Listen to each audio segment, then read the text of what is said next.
Okay, ready? 5 seconds before the performance. Places, everybody. Welcome to Theatre First with Alex First. Dramatic, evocative, emotional, electrifying, triumphant.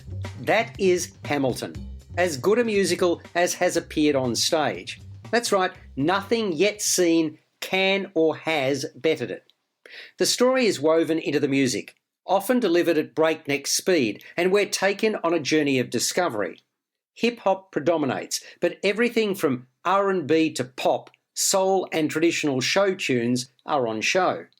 Couple that with flawlessly choreographed dance sequences.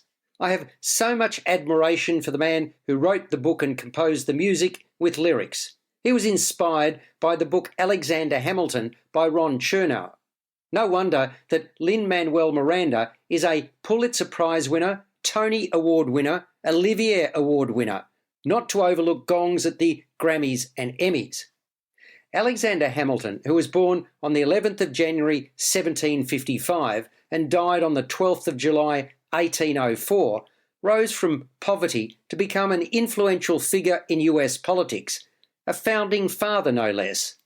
A penniless immigrant from the Caribbean, his father deserted him and his mother died when he was 12, so Hamilton had to find a way to survive.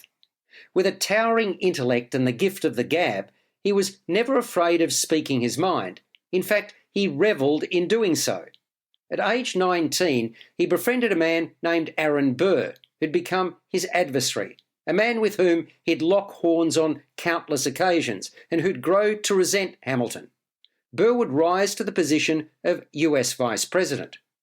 Hamilton's notoriety grew during the American War of Independence, when he became George Washington's right-hand man. King George III was supremely confident he had the forces to defend territory. In the musical, he's presented as an arrogant and vindictive narcissist who loved power and control. After the war, both Hamilton and Burr went on to become lawyers. Hamilton accepted a position as the first Secretary of the Treasury. That resulted in a series of ding-dong battles with the first Secretary of State, Thomas Jefferson.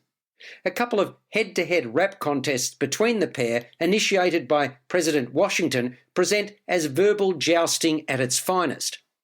Hamilton had earlier married into a wealthy family, but that union was not without its difficulties. All this and much more is explored in Hamilton the Musical. Hamilton explodes onto the stage from its opening salvo. It presents a captivating first number, during which we learn about Hamilton's formative years. The dynamic script adds layers as each song gives us more of the Hamilton story, as well as providing insight into those tumultuous times. Tension is the name of the game, and Hamilton is inevitably at the centre of it, never backing away from a fight. The musical showcases those who played a significant role in his life, drawing out their strengths and peccadillos. The music is magnificent, often bold and brash and uplifting, but not without moments of tenderness. The cast is as polished and assured as it could possibly be, uniformly strong through a total of 34 numbers, 17 in each act. The competition between Aaron Burr and Alexander Hamilton is matched by their vocal prowess in this musical.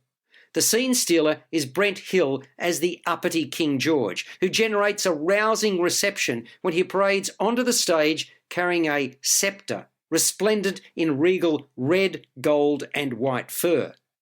The single stage design, dominated by solid wood, brick and rope, presents a sense of place. The costumes, elaborate and colourful, capture the period. Hamilton is a masterful work, innovative and mesmerising. I was fortunate enough to see it in Sydney, and I assure you I was just as captivated second time around. I urge you to buy a ticket. Do not miss it.